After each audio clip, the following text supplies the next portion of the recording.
Il était une fois une femme qui n'était jamais satisfaite de ce que la vie lui offrait.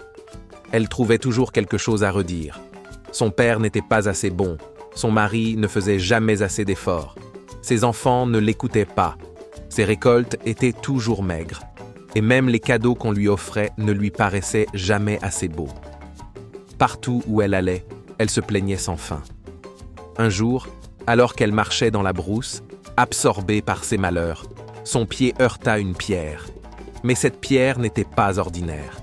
À peine l'eut-elle touchée qu'un génie apparut, éveillé par le choc.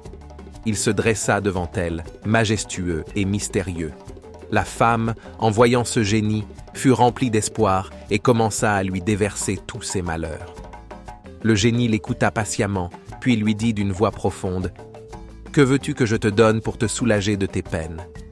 La femme répondit aussitôt, sans même réfléchir : « Donne-moi ce que mon cœur désire le plus profondément. » Mais le génie, sage et plein de discernement, la regarda fixement et lui dit : « Ce que tu me demandes est bien risqué, car personne ne sait réellement ce qui repose au fond de son cœur.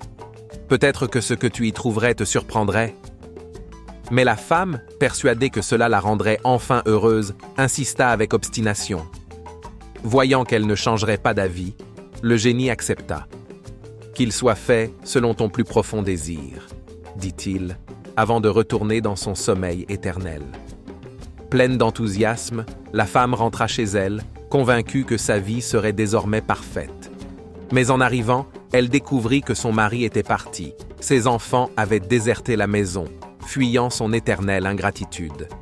Elle était désormais seule, entourée seulement de ses plaintes et de son malheur. Elle comprit alors que, sans le savoir, elle avait demandé à être vraiment malheureuse, et son souhait avait été exaucé. Seule et désespérée, elle se mit à pleurer. Par chance, des bergers passèrent par là. En la voyant si triste, ils prirent pitié et lui offrirent un peu de lait.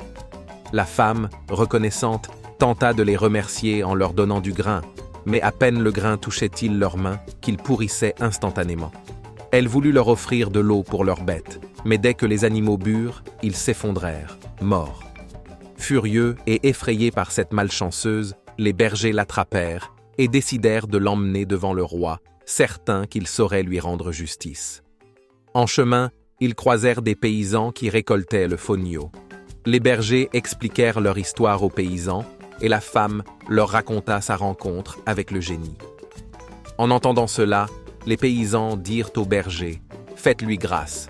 Cette femme est déjà accablée de malheur, elle n'a plus besoin de châtiment. » Les bergers, touchés, la libérèrent. Mais à peine la femme s'éloigna-t-elle pour se soulager derrière un buisson que son urine mit le feu aux récoltes de fonio. La colère des paysans monta, et ils la ligotèrent à nouveau, décidés à l'emmener devant le roi. Lorsqu'elle fut enfin présentée au roi, assis sur son trône sculpté, il écouta les plaintes des bergers et des paysans, et écouta le récit de la femme sur sa rencontre avec le génie. Le roi éclata alors de rire en entendant cette histoire. « Détachez cette femme, » dit-il. « Elle a bien assez de malheur comme cela. » Folle de gratitude, la femme se précipita pour embrasser les pieds du roi en signe de reconnaissance, mais au moment où elle le fit, les pieds du roi se dérobèrent et disparurent mystérieusement.